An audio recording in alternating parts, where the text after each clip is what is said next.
خواب میں مٹی اور کیچڑ دیکھنا۔ خواب میں مٹی اور کیچڑ دیکھنے کی تعبیر زیادہ تر تو بری ہی ہے، لیکن اس میں ایک اچھا پہلو بھی ہے۔ اگر کسی نے خواب میں مٹی اور کیچڑ دیکھا ہے تو اس کو چاہیے کہ صدقہ خیرات کرے اور اس کی جو ہے نا کسی سے ذکر نہ کرے۔ جس قدر زیادہ مٹی اور کیچڑ دیکھے گا اتنی ہی زیادہ اس کو رنج و غم آئے گا، اور اتنا ہی زیادہ اگر کسی نے بہت زیادہ مٹی اور کیچڑ دیکھا ہے تو اس کو بہت زیادہ پریشانی کا سامنا کرنا پڑے گا۔ اگر کوئی یہ دیکھ رہا ہے کہ وہ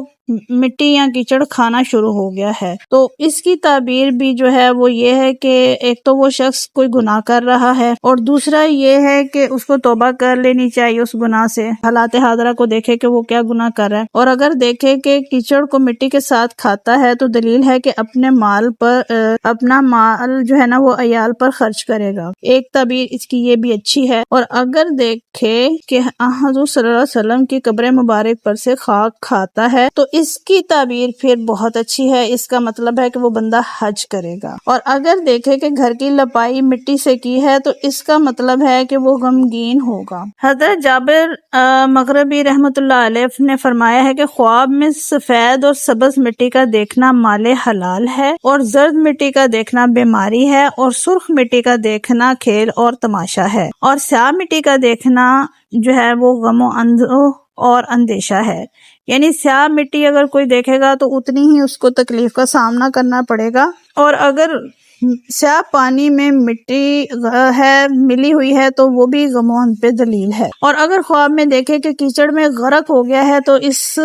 کا مطلب یہ ہے کہ اس کو بہت زیادہ محنت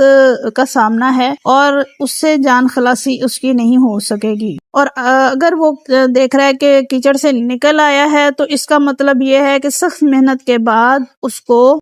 جو ہے نا وہ اچھے حالات کا سامنا ہوگا۔ اور اگر دیکھے کہ کپڑوں پہ بھی کیچڑ لگا ہوا ہے تو یہ تہمت کی بھی علامت ہے کہ ممکن ہے کہ اس کے اوپر کوئی تہمت لگے، اور صاحب خواب جو ہے نا وہ اگر تو وہ صاف کر لیتا ہے تو پھر تو وہ اس سے رہائی پائے گا اس پریشانی سے۔ لیکن یہ ہے کہ یہ خواب جو ہے وہ آن دی ہول اتنی اچھی تعبیر والا نہیں ہے، بشرط یہ کہ خواب میں آپ کالا کیچڑ دیکھ رہے ہیں یا کالی مٹی دیکھ رہے ہیں تو پھر اس کا خواب جو ہے وہ بہت زیادہ مطلب اچھے معنوں میں نہیں ہے، تو آپ اس کے لیے 2 رکعت نماز نفل ادا کریں اور کسی سے ذکر نہ کریں۔ نمبر 2 نمبر 3 یہ کہ آپ صدقہ خیرات اسی دن کر دیں، آپ کسی کو آپ کے پاس 20 روپے ہی کیوں نہ ہو، آپ کسی کو کچھ بھی دے دیں، لیکن اسی دن اس خواب کا اثر ظاہر کریں۔ شکریہ۔